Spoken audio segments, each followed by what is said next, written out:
akka Itoophiyaatti dirree xiyaaraa bakka sadiitti qoodamuu qabna. Ka jalqabaa international airport ka jedhamu xiyyaara guguddaa buusuu kan danda'u biyya keessaa gara biyya alaatti kallattiidhaan adeemuu kan dandeessisu kan akka dirree xiyaaraa Boolee Finfinneetti argamu, dirree xiyaaraa Maqalee, dirree xiyaaraa Bahar Dar kan fakkaatan international airport sadarkaa jedhamu kan gahanidha. Isa asitti kan akka Jimmaa, kan akka Naqamtee, kan akka Direedawaa sadarkaa lammaffaatti ilaalaman baay'eetu jiru. Sadarkaa sadaffaatti immoo aspaaltii kan hin qabne dirree xiyyaara xixiqqaa qubachiisuu kan danda'an 10-15 kan ta'an ni jiraatu biyya keessatti. Akka Nagellee kanaatti local airport ka jedhaman ka Boolee dabalatee gara 30 hin ga'u.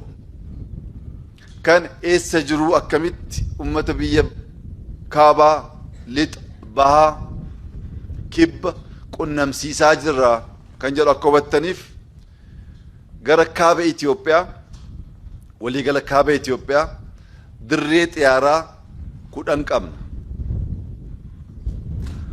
Kombolchaa, Laalibalaa, Maqalee, Aksum, Shiree, Humaraa, Matammaa, Gondar, Bahar Dar, amma immoo ji'a tokko booddee kan eebbifamu Dabra Maarqos walitti dirree xiyaaraa 10 qabna. Ummanni kaabaa waliin qunnamuudhaafis ummata kaabaa waliin qunnamuudhaafis dirree xiyaaraa sadarkaa kanatti babal'atee qabaa jechuudha. Gara bahaatti gaafa deemu Samaraa, Direedawaa, Jijjiga, Qabri Dahar, Godee 5 qabna. Dirree xiyaaraa 5 qabna. Kana keessaa kamtu international ta'a eessatti dabalamuu qaba qorachaa jirra jechuudha. Gara lixaatti gaafa deemnu Naqamtee, Dambidolloo, Asoosaa, Gaambeellaa, Mattuu, Jimmaa, Miizaaniif Mattuun ji'a tokko booddee eebbifamu waliin 7 qaba. Gara kibbaatti gaafa dhufnu Hawaasaa, Arbaa Minch, Jinkaa, Roobee, Yaabelloo, Nagellee waliin gara 6 qabna. Kan Finfinnee Bishooftuu jiru son dabaliin jechuudha. Kana ibsuun maaliif barbaachisa? Dirree xiyaaraa akka biyyaatti kaabaa, bahaa, lixa, kibba osoo addaan hin baasin bakka hunda guutuuf tattaaffii jiru agarsiisa.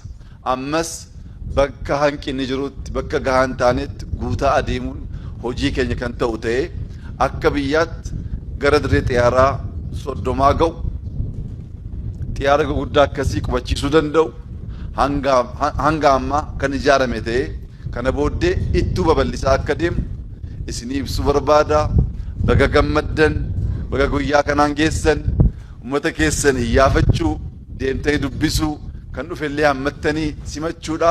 Baga itti isin ga'ee jechuu barbaada. Baga gammaddan.